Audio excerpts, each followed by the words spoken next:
तो नमस्कार साथियों, कैसे हो? आई होप कि आप सभी लोग अच्छे से होंगे, मज़े में होंगे। तो चलिए दोस्तों, पुनः आप लोगों को स्वागत है आपके यूट्यूब चैनल सोनी क्लासेस गंज भड़सरा में।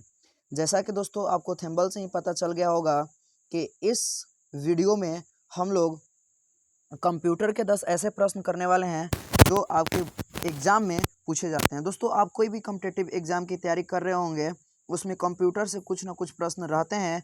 तो दोस्तों, अगर आप हमारे चैनल पर नए हैं और आपको वीडियो अच्छा लगता है और आपको इसी टाइप का वीडियो चाहिए, तो आप हमारे चैनल को सब्सक्राइब कर ले और ऑल का नोटिफिकेशन कर ले, ताकि जब भी कोई वीडियो डाला जाए तो उसका नोटिफिकेशन सबसे पहले आप तक पहुंच जाए। तो देखिए दोस्तों, ये जो क्वेश्चन है आपके लिए मोस्ट इम्पॉर्टेंट क्वेश्चन होने वाले हैं, क्योंकि ये जितने भी क्वेश्चन आप देखेंगे कहीं ना कहीं आपके एग्जाम में पूछा गया है। और आप दोस्तों, अगर आपको इसका आंसर याद होगा तो कमेंट में बताइएगा, नहीं याद होगा तो आप इसका आंसर याद करते चलिएगा। हाँ, और लास्ट में अवश्य बताइएगा कमेंट करके कि आपने इन 10 क्वेश्चनों में से कितने क्वेश्चन का जवाब सही दिया है।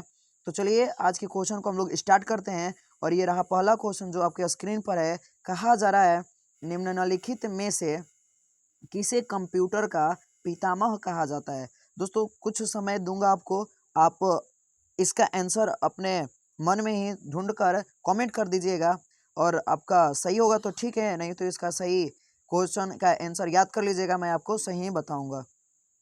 तो चलिए जी, यहाँ से जो क्वेश्चन है आपके स्क्रीन पर दिखाई दे रहा होगा। कहा जा रहा है, निम्नलिखित में से किसे कंप्यूटर का पितामह कहा जाता है।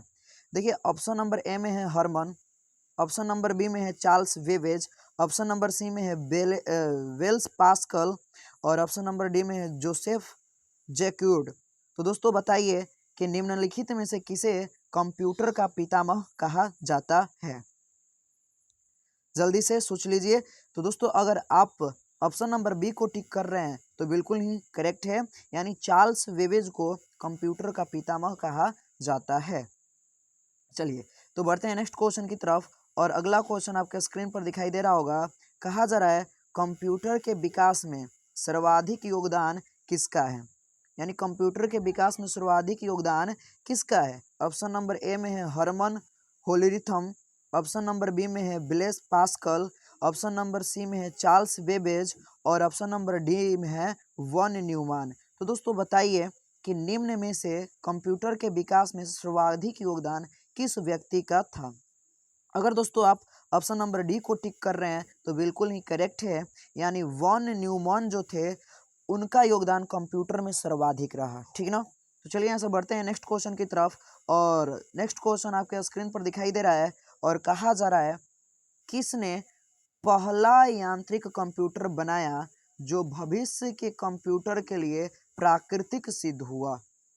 ठीक है ना दोस्तों, ये क्वेश्चन आपके लिए वेरी वेरी मोस्ट इम्पोर्टेंट है, क्योंकि ये क्वेश्चन कई बार आपके एग्जाम में पूछा गया है। आप एसएससी जीडी या एसएससी सीएचएसएल की तैयारी कर रहे होंगे तो ये सब क्वेश्चन आपके एग्जाम में पूछे जाते हैं। देखिए, कहा जा रहा है, किसने पहला यांत्रिक कंप्यूटर बनाया जो भविष्य के कंप्यूटर के लिए प्राकृतिक सिद्ध हुआ। तो देखिए, जो ऑप्शन नंबर ए में दिया गया है, कहा जा रहा है आर्किमिडीज, ऑप्शन नंबर बी में है जॉन हैरिसन और ऑप्शन नंबर सी में है की लून और ऑप्शन नंबर डी में है चार्ल्स वेवेज। तो दोस्तों बताएं कि किसने सबसे पहला यांत्रिक कंप्यूटर बनाया जो भविष्य के लिए प्राकृतिक सिद्ध हुआ। दोस्तों, अगर आप ऑप्शन नंबर डी को टिक कर रहे हैं तो वह बिल्कुल ही करेक्ट है, यानी चार्ल्स वेवेज ने भविष्य के कंप्यूटर के लिए पहला यांत्रिक कैलकुलेटर बनाया था। ठीक है ना। तो चलिए यहाँ से बढ़ते हैं नेक्स्ट क्वेश्चन की तरफ। और अगला क्वेश्चन ये आपके स्क्रीन पर रहा। कहा जा रहा है, सर्वप्रथम आधुनिक कंप्यूटर की खोज कब हुई थी। यानी सर्वप्रथम कंप्यूटर का खोज कब हुआ था, ये आपको बताना है। तो ऑप्शन नंबर ए में दिया गया 1946, ऑप्शन नंबर बी में है 1950 और ऑप्शन नंबर सी में 1960 और ऑप्शन नंबर डी में है 1965। तो दोस्तों बताइए कि सर्वप्रथम आधुनिक कंप्यूटर का खोज किसने यानी कब हुआ था। तो दोस्तों, अगर आप भी ऑप्शन नंबर ए को टिक कर रहे हैं तो बिल्कुल ही करेक्ट है, यानी 1946 ईस्वी में कंप्यूटर का खोज हुआ था। आपका बिल्कुल करेक्ट हो जाएगा 1946, ऑप्शन नंबर ए। चलिए यहाँ से बढ़ते हैं नेक्स्ट क्वेश्चन की तरफ। और ये क्वेश्चन आपके स्क्रीन पर दिखाई दे रहा होगा। कहा जा रहा है, कंप्यूटर की भौतिक बनावट कहलाती है। जो कंप्यूटर की भौतिक बनावट है उसको हम लोग क्या कहते हैं। ऑप्शन नंबर ए में है सॉफ्टवेयर, ऑप्शन नंबर बी में हार्डवेयर, ऑप्शन नंबर सी में फॉर्मवेयर और ऑप्शन नंबर डी में ह्यूमनवेयर। तो दोस्तों बताएं कि कंप्यूटर के भौतिक बनावट को क्या कहते हैं। तो दोस्तों अगर आप ऑप्शन नंबर बी को टिक कर रहे हैं तो बिल्कुल ही करेक्ट है। कंप्यूटर की भौतिक बनावट को हार्डवेयर कहा जाता है। ठीक है, चलिए यहाँ से बढ़ते हैं नेक्स्ट क्वेश्चन की तरफ। और ये क्वेश्चन आपके स्क्रीन पर दिखाई दे रहा होगा। कहा जा रहा है कंप्यूटर के संचालन में प्रयुक्त प्रोग्राम नियम तथा कंप्यूटर क्रियाओं से संबंधित अन्य लिखित सामग्री को कहा जाता है। यानी उसको हम लोग क्या कहते हैं। ऑप्शन नंबर ए में है सॉफ्टवेयर, ऑप्शन नंबर बी में है हार्डवेयर, ऑप्शन नंबर सी में है नेटवर्क और ऑप्शन नंबर डी में है फॉर्मवेयर। पुनः क्वेश्चन को आप एक खाली पढ़ लीजिए कि ये क्वेश्चन कह क्या रहा है। कहा जा रहा है कंप्यूटर के संचालन में प्रयुक्त प्रोग्राम नियम तथा कंप्यूटर क्रियाओं से संबंधित अन्य लिखित सामग्री को क्या कहते हैं। तो दोस्तों ऑप्शन नंबर ए आपका बिल्कुल ही करेक्ट है। उस प्रोग्राम को हम लोग सॉफ्टवेयर कहते हैं। ठीक है ना। चलिए यहाँ से बढ़ते हैं क्वेश्चन नंबर 7 की तरफ। और ये क्वेश्चन आपके स्क्रीन पर दिखाई दे रहा होगा। कहा जाए कंप्यूटर का नियंत्रक भाग कहलाता है। यानी जो कंप्यूटर को नियंत्रित करता है वह कौन सा भाग है कंप्यूटर का। ऑप्शन नंबर ए में है प्रिंटर, ऑप्शन नंबर बी में है कुंजी पटल और ऑप्शन नंबर सी में सीपीयू और ऑप्शन नंबर डी में है हार्ड डिस्क। तो बताएं कंप्यूटर का नियंत्रक भाग कहलाता है। तो दोस्तों जो ऑप्शन नंबर सी में है दिया गया वह बिल्कुल ही करेक्ट है। यानी सीपीयू को कंप्यूटर का नियंत्रक भाग कहते हैं। ठीक है, चलिए यहाँ से बढ़ते हैं नेक्स्ट क्वेश्चन की तरफ। और ये क्वेश्चन आपके स्क्रीन पर दिखाई दे रहा होगा। और कहा जा रहा है कंप्यूटर के किस यूनिट को कंप्यूटर का मस्तिष्क माना जाता है। यानी कंप्यूटर का मस्तिष्क किस भाग को कहा जाता है। यहाँ पर ऑप्शन नंबर ए में है आउटपुट यूनिट। ठीक है, ऑप्शन नंबर बी में है सीपीयू, ऑप्शन नंबर सी में दिया गया है इनपुट डिवाइस और ऑप्शन नंबर डी में दिया गया है मेमोरी यूनिट।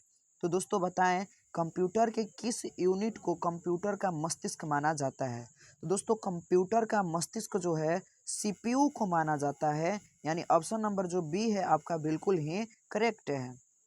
चलिए यहाँ से बढ़ते हैं क्वेश्चन नंबर 9 की तरफ। और ये क्वेश्चन आपके स्क्रीन पर दिखाई दे रहा होगा।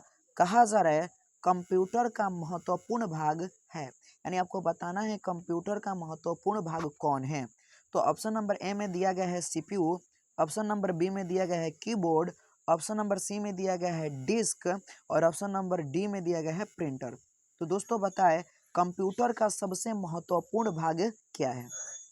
दोस्तों अगर आप ऑप्शन नंबर ए को टिक कर रहे हैं तो आपका बिल्कुल ही करेक्ट है। सीपीयू को कंप्यूटर का महत्वपूर्ण भाग माना जाता है। ठीक है ना, सीपीयू को कंप्यूटर का मुख्य भाग माना जाता है। चलिए यहाँ से बढ़ते हैं आज का लास्ट क्वेश्चन। और ये आज का जो लास्ट क्वेश्चन है आपके स्क्रीन पर दिखाई दे रहा होगा। कहा जा रहा है कंप्यूटर में किसी शब्द की लंबाई किस में मापते हैं। कंप्यूटर की जो शब्द है उसकी लंबाई को हम लोग किस में मापते हैं। ऑप्शन नंबर ए में है बाइट, ऑप्शन नंबर बी है बीट, ऑप्शन नंबर सी है मीटर और ऑप्शन नंबर डी है मिमी। तो दोस्तों बताएं कंप्यूटर में किसी शब्द की लंबाई को हम लोग किस में मापते हैं। दोस्तों अगर आप ऑप्शन नंबर बी को टिक कर रहे हैं तो बिल्कुल ही करेक्ट है। यानी बीट में कंप्यूटर शब्द की लंबाई को हम लोग व्यक्तित करते हैं यानी मापते हैं। तो दोस्तों कमेंट करके बताएं कि आपके लिए वीडियो कैसा लगा। अच्छा लगा तो आप हमारे चैनल पर नए हैं तो चैनल को सब्सक्राइब कर ऑल का नोटिफिकेशन कर ले और लाइक अवश्य कर दीजिएगा। दोस्तों अपने दोस्तों में भी शेयर कर दीजिएगा। तो चलिए मिलते हैं नेक्स्ट वीडियो में, तब तक के लिए इतना ही। जय हिंद।